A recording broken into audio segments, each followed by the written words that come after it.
दोस्तों सीएस यानी company secretary पास करना जितना मुश्किल है उतना ही मुश्किल है इनका काम। और मुश्किल तो होगा ही, जाहिर सी बात है, पूरे कंपनी की लॉ जो संभालते हैं, और उन्हें आप कंपनी के लॉयर भी कह सकते हैं। अब जो सीएस बनने के बाद जॉब करते हैं उनका तो चलो सही है, किसी पर्टिकुलर कंपनी को देखरेख करना होता है, लेकिन जो फर्म ओपन कर रहे हैं उनको कितना काम करना पड़ता होगा। अब आप सोचोगे सीएस का भी फर्म होता है क्या? तो आंसर है हाँ, बिल्कुल सीएस का भी फर्म होता है। जैसे सीए या सीएमए का होता है, बिल्कुल उसी तरह आप भी उसमें आर्टिकलशिप कर सकते हैं, जॉब कर सकते हैं। इस बहुत सारे स्टूडेंट करते भी हैं, जहां वो अपने क्लाइंट्स यानी कंपनीज को लीगल सर्विस देते हैं, कंपनीज को उनकी कंप्लायंसेस और गवर्नेंस रिलेटेड मैटर्स में हेल्प करते हैं। अब आपका मन में सवाल ये होगा, आखिर सीएस के फर्म में काम क्या होता होगा? तो आज के इस वीडियो में हम यही बताने वाले हैं, तो वीडियो में एंड तक जरूर बने रहना। दोस्तों, मेरा नाम है शुमेर और आप देख रहे हैं बिजनेस सेक्शन। फर्स्ट है सेक्रेटरियल ऑडिट। अब ये सेक्रेटरियल ऑडिट क्या होता है? आसान भाषा में कहूँ तो सेक्रेटरियल ऑडिट एक प्रोसेस है जिसमें कंपनी के कॉम्प्लायंसेस और रेगुलेटरी रिक्वायरमेंट्स का थॉरो एग्जामिनेशन किया जाता है। मतलब कंपनी के ऊपर जितने भी लॉज लगते हैं उसका अच्छे से एग्जामिनेशन करते हैं। अब सारे कंपनी को सेक्रेटरियल ऑडिट नहीं करवाना पड़ता, तो किनको करवाना होता है?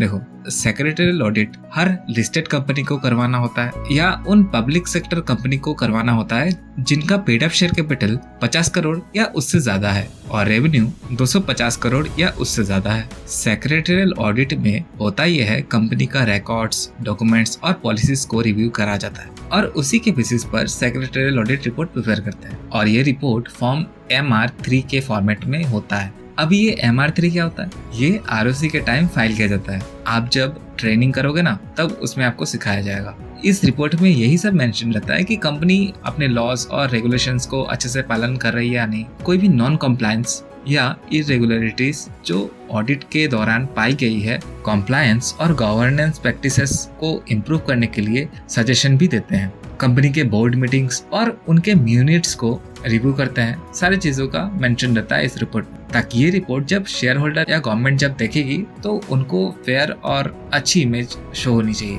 ताकि उन पर कोई बर्डन ना आए। हाँ, कुछ अगर बुरा होता है तो वो भी मेंशन होता है, ऐसा नहीं है कि सब अच्छा ही होता है। अब आप ही बताओ, सीएस का काम आसान है क्या? नहीं ना। और सबसे खास बात, सेक्रेटरियल ऑडिट का राइट सिर्फ और सिर्फ कंपनी सेक्रेटरीज के पास ही होता है। इंडिया में और किसी प्रोफेशनल के पास ये राइट नहीं है। सेक्रेटरियल ऑडिट के अलावा सीएस जीएसटी ऑडिट भी करवाते हैं। जीएसटी ऑडिट में एडवाइजरी के तौर पर काम करते हैं और सारे जीएसटी कंप्लायंसेस का पालन हो रहा है या नहीं उस पर ध्यान रखते हैं। इंटरनल ऑडिट पे भी काम करते हैं। दोस्तों, इंटरनल जो ऑडिट होता है ना, वो सीए, सीएमए और सीएस तीनों ही कर सकता है, उसमें कोई रोक टोक नहीं है। सेकंड है company formation and incorporation related काम। दोस्तों, कंपनी सेक्रेटरीज कंपनी के फॉर्मेशन और इनकॉर्पोरेशन के प्रोसेस में काफी इम्पोर्टेंट रोल निभाते हैं। जैसे कंपनी के लिए सुटेबल नाम सजेस्ट करना, वैसे तो नाम तो शेयर होल्डर और प्रोमोटर भी चूज कर ही लेते हैं, कोई नहीं, सीएस भी करते हैं। और रजिस्ट्रार ऑफ कंपनी यानी ROC के पास नाम रिजर्वेशन एप्लीकेशन फाइल करना। इनकॉर्पोरेशन के लिए जरूरी डॉक्यूमेंट जैसे मेमोरेंडम ऑफ एसोसिएशन MOA और आर्टिकल ऑफ एसोसिएशन या AOA ड्राफ्ट करना। मेमोरेंडम ऑफ एसोसिएशन का मतलब ये एक पब्लिक डॉक्यूमेंट होता है जो ROC के पास फाइल करना होता है, जिसमें कंपनी का नाम रहता है, ऑफिस का एड्रेस, ओरिजिनल सब्सक्राइबर का नाम और उन्हें कितना शेयर सब्सक्राइब किया गया है, वो सारा कुछ रहता है। कंपनी क्या बिजनेस करने वाली है, इन्हीं से जुड़े डिटेल्स उसमें रहती है।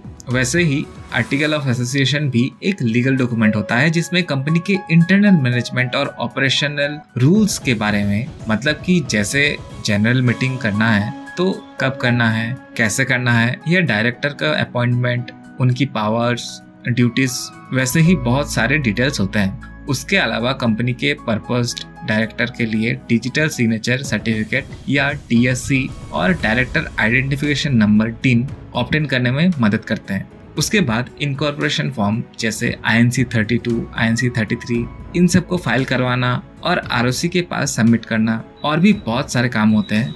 इतने छोटे टाइम में बताना इम्पॉसिबल है। वैसे एक सीक्रेट बताऊं, हम लोगों ने जब पहला फॉर्म इनकॉर्पोरेशन करवाया था, हमने सारे काम खुद ही कर लिए थे।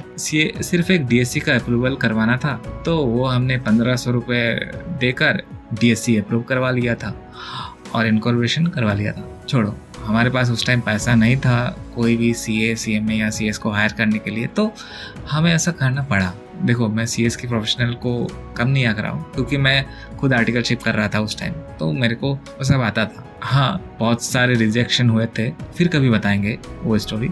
चलिए नेक्स्ट बात कर। थर्ड में है company secretaries corporate governance advisory related काम भी करते हैं, जैसे बोर्ड ऑफ डायरेक्टर और सीनियर मैनेजमेंट को कॉर्पोरेट गवर्नेंस प्रैक्टिस, पॉलिसीज और कंप्लायंसेस मैटर पर एडवाइस करते हैं। बोर्ड मीटिंग और जनरल मीटिंग प्रॉपर तरीके से कंडक्ट करना, जैसे एजेंडा प्रिपरेशन करना, मीटिंग को ऑर्गेनाइज करना और एक्यूरेट मिनट मेंटेन करना, ये सब काम सीएस करते हैं। और खास करके बोर्ड ऑफ डायरेक्टर्स पे जब कंफ्यूजन की स्थिति होती है तो तब ज्यादातर सीएस ही एडवाइस करते हैं। आप सीएस को कंपनी की लॉयर भी कह सकते हो।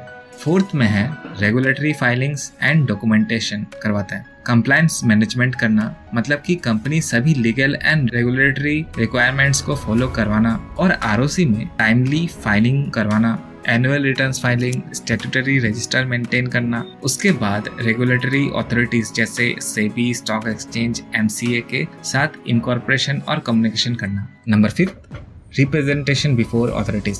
दोस्तों कंपनी सेक्रेटरीज जो है वो ना कंपनी के ऊपर कोई भी लीगल केसेस अगर आ जाती है तो कंपनी के बिहाफ पे company secretaries national company law tribunal, security exchange board of India और भी बहुत सारे जो अथॉरिटीज होती है वहाँ पे लीगल डिस्प्यूट और कंप्लायंसेस रिलेटेड इशू को सीएस ही हैंडल करते हैं। नंबर 6, ड्यू डिलिजेंस में भी काम करते हैं। ये हमने सीएमए फॉर्म वाले वीडियो में भी बताया था। अगर आपने देखा नहीं है वो वाला वीडियो तो लिंक मैं डिस्क्रिप्शन में दे दूंगा, वहां से आप विजिट करके देख सकते हैं। दोस्तों इस वीडियो को यहीं पर रखते हैं। कंपनी सेक्रेटरीज के फर्म में बहुत सारे काम होती है, एक वीडियो में कवर करना नेक्स्ट टू इम्पॉसिबल है। तो आशा करता हूँ आपको थोड़ा बहुत तो नॉलेज मिला होगा सीएस फर्म में क्या काम होता है। तो अगर आपको सीएस फर्म में काम करना है तो आप अपना रिज्यूमे लेकर कोई भी सीएस के फर्म में जा सकते हैं। और खास करके 11th-12th के बच्चे तो जा ही सकते हैं, क्योंकि पढ़ाई के साथ साथ आपको बहुत सारा वर्क एक्सपीरियंस भी मिलेगा।